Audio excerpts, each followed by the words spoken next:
I have to leave soon to get a mammogram and make sure I don't have breast cancer, so I gotta make this quick. But I saw this post by Jeffrey Marsh and I wanted to talk a little bit about it. So they posted a screenshot of someone else's message that says, "Tonight my 4-year-old daughter got her hair cut by a trans woman. I'm assuming they did not introduce themselves with pronouns and I did not ask. Is it okay to assume that?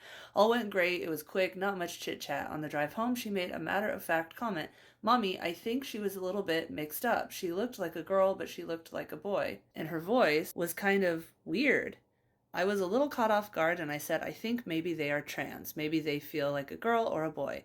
I'm not sure because they didn't tell us. And that was that. She said, oh, and she moved on. I'm just not sure how much a 4-year-old can comprehend and how much further. I should have taken the explanation, or if there's something better I could have said. Any guidance would be greatly appreciated. And Jeffrey says, what a great parent. It's not that hard to explain trans people to your kids. You can go to Jeffrey Marsh's Instagram page and read the rest of it. I'm not sure if they're on other platforms. But anyway, if you've never heard of Jeffrey March, they are, as they said, a non-binary influencer. Quote, I trigger right-wing bigots with trans joy. Support me, Linktree, blah, blah, blah. And basically they do posts that challenge the gender binary. They talk a lot about LGBT issues, LGBTQ plus issues. And yeah, good content, a little frustrated in some of their videos, which I obviously can relate to. Like I said, I have to go soon, so I'm trying to make this point quickly in one take. But basically, I also have conversations like that with my kids who are 5.5 and 7.5. And when the subject comes up, or just when they make a comment, I try to explain the situation to them that, just because someone looks male or looks female, we don't know. We don't know until they tell us. I have always held the position that gender is not indicated by what you look like. It sounds demeaning, but it's how you feel, it's how you identify, and I think it's ridiculous that if someone wears a dress, then, oh, they're a girl, even eyeliner or something like that, or if they have their hair short, they're a boy. Like, it's such reductive thinking. Why? Why limit people like that? Anyway, in regards to my kids, for instance, yesterday, I was watching the last episode of the show that I binged called Feel Good. Really good, only 2 seasons. And it's about a character who is dealing with trying to get over a drug addiction, has a girlfriend, good show. Anyway, this character is AFAB and has short hair. And at the beginning of the show, they identify as female, and then as the show goes on, they start questioning their gender more. It's never like conclusively said. They kind of end at non-binary, but anyway, my 5-year-old came in while I was watching it, and he goes, "That's a boy."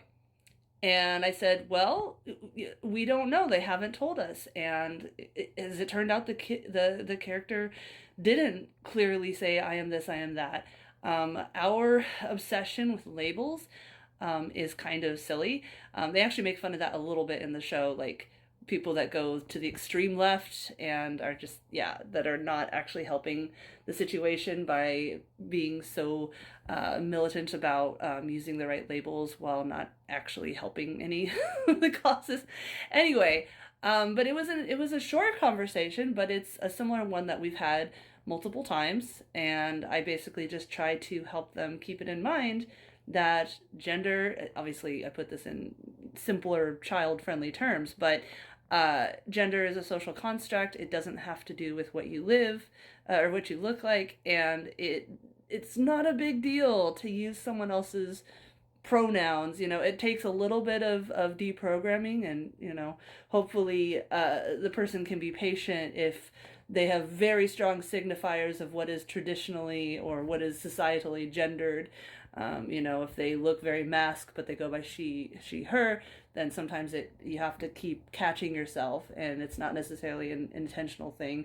There is, of course, intentional misgendering, and I feel like that's pretty easy to spot in a lot of cases, especially when they're like, it's a mental illness, they go out of their way to be transphobic. But yeah, anyway, people are always like, it's too confusing for kids. It's only confusing insofar as when they're told, this is gender, this is always a man, this is always a woman, then deprogramming themselves from that, that's the confusing part. It's like any kind of stereotype, racial stereotypes or whatever, if you're telling a kid who is experiencing all this for the first time because they're new to the world that this is the way things are, and then you have new information saying that's actually not hard coded, it's what people think, that's the confusion. If you don't start from the basis of telling kids this is this, that is that, and then change it, they'll be a lot more receptive to the idea that gender is not a A-B situation and there's no flexibility and no one can ever change, feel differently, and if you dress this way then you're a male, and if you dress this way you're female. It's all about not putting that false dichotomy in their head in the first place.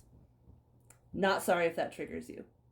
And of course, all that is to say nothing about female nipples getting banned as sexually explicit nudity while male-looking nipples don't. And if you're anywhere in between or the algorithm misgenders you, you're fucked.